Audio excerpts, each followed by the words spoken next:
Terve kalastajat, mun nimi on John ja tervetuloa taas mun kanavalle. Yes!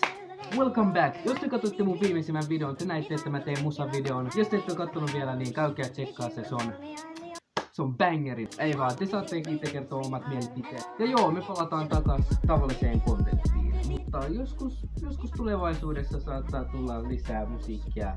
Mutta katsotaan. Tänään me puhutaan Black History Monthista. Aivan kuten te tiedätte, tai saatatte tietää, helmikuu on Black History Month. Mä halusin tehdä tämän videon sillä kuukausi on just lopussa. Todella tärkeä mulle ja mun mielestä olisi todella tärkeää, että se tullaan puhutuksi. Että ihmisillä olisi ymmärrystä siitä. Mutta joo, mennään suoraan videoon. Black History Month. USAssa helmikuu on kuu, milloin muistellaan ja juhlitaan afroamerikkalaisten tavoitteita ja asioita, mitä tapahtuu historiassa tummanihoisten liittyen. Siihen aikaan mediassa jaetaan postauksia tähän aiheeseen liittyen ja otetaan huomioon nämä saavutukset. Mutta takaisin siihen kysymykseen, että miksi just tämä kuu on tarkoitettu Black History Monthille. Että te tietäisitte kokonaan, mistä tämä sai alkunsa, teidän pitää tietää sellainen hahmo kuin Carter G. Woodson. Historioitsija, joka siis kirjoitti afroamerikkalaisesta historiasta, perusti afroamerikkalaisten elämän ja historian tutkimusyhdistyksen, joka oli lyhenteeltään ASNLH. G. Woodson perusti tämän, kun se sai inspiraatiota vapautumisjulistukseen 140-vuotisjuhlista,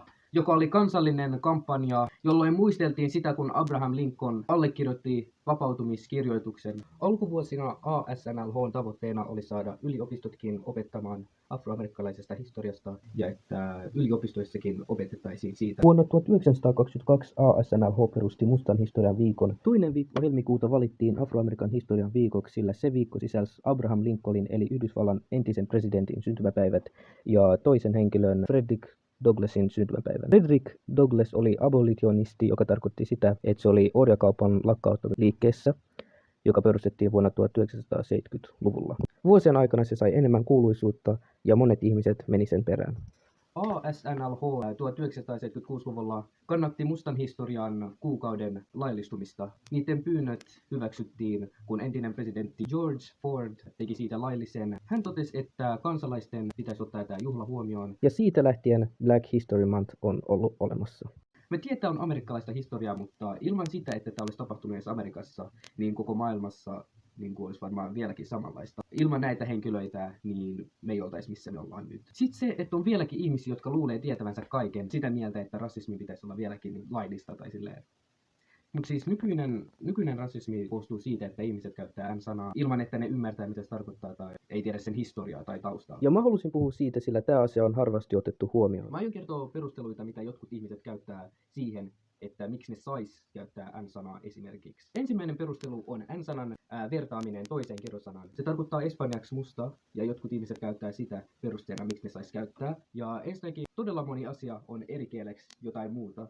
Ja mitä sä yrität sanoa on niinku ihan toista asiaa kuin musta, joten se ei anna sulle oikeutta käyttää sitä sanaa. Toinen perustelu muut käyttää sitä, niin mekin saadaan käyttää sitä. Ensinnäkin N-sanan historia tulee siitä, kun orjanomistajat käytti afroamerikkalaisia kohtaan tuota sanaa alistavalla ja haukkuvalla tavalla. Vuosien aikana, kun me saatiin enemmän vapauksia, me otettiin se haltuun, koska me ei haluttu, että se käytetään alistavalla tavalla, mitä ennen vanhaan käytettiin.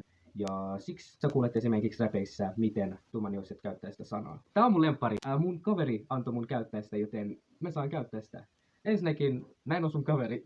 Mua haittaa sillä, jotkut tummanihoiset niitä ei haittaa, niin jos käyttää sitä sanaa, mutta mä en oo tietysti sun kaveri, joka antoi sun käyttää sitä, joten älä hauku mua, jos sun kaveri antaa sen haukua sitä, sillä kaikilla on eri näkemykset. Jotkut tummanihoiset on sitä mieltä, että ei sillä ole niin paljon väliä, mutta kaikki ei ole sitä mieltä. Ja jos joku sanoo sulle, että sä et saa sanoa sitä, niin kuin N-sanaksi, niin sun pitää kuunnella sitä, sillä se on niinku oikeuksien pilkkaamista, jos sä et kuuntele toisen tahtoa. Ja tiedoksi vaan, sä voit aina puolustaa ittees tilanteessa, jos sun tahtoja vastoin rikotaan. Siinä on teillä muistutus. Sori kaikille tummanihoisille, jotka on kokenut rasismia. Kaikille, jotka on täällä maailmassa. Mä tiedän, että se on vaikeaa, mutta you know, it is what it is. Toinen perustelu on, että se oli vaan vitsi. Vitsien on tarkoitus saada toinen ihminen iloiseksi tai silleen piristää. Mutta se, että sä perustelet, että se on vitsi, kun sä sanot jotain loukkaavaa sun miellyttämiseen tai sille, että sulla olisi parempi olo jostain syystä. Se ei tee siitä vitsiä, se on vaan loukkaus, jota sä koet hauskaksi, mutta se toinen ei koe hauskaksi. Mä oon itekin lähiaikoina jostain ihmeen syystä joutunut kokea todella paljon rasismia. Ja siksi tää on mun mielestä todella tärkeä asia, että puhuu jopa nykyäänkin, sillä todella moni on joutunut kokea tätä. Mä oon aika varma, että todella moni tummanihoinen kokee vähän arvoisuutta sen takia, koska niiden piirissä on sellaista energiaa tai sellaista syrjimistä. Ja mä haluan nopein sanoa teille, että niin, mä olin sanomassa, että olkaa ylpeitä itsestänne. Älä anna ihmisten alistaa sun arvoa haukkumalla sua, sillä sä tiedät sun oman arvon ja että sä oot arvokas. Tää menee kaikille, jotka katsoo tätä videota. Muistakaa, että te ootte ainutlaatuisia. Välillä vaan tapaa tällaisia ihmisiä. Mut joo, mä tiedän, että joitain ihmisiä ei voi opettaa vaikka kuinka paljon jankuttaa, mutta toivottavasti te, jotka haluatte ymmärtää enemmän esimerkiksi, niin toivottavasti te opitte tästä jotain. Ja joo, kyllä, ja nähdään seuraavassa. If I could take you up in paradise, I'd go. If you would tell me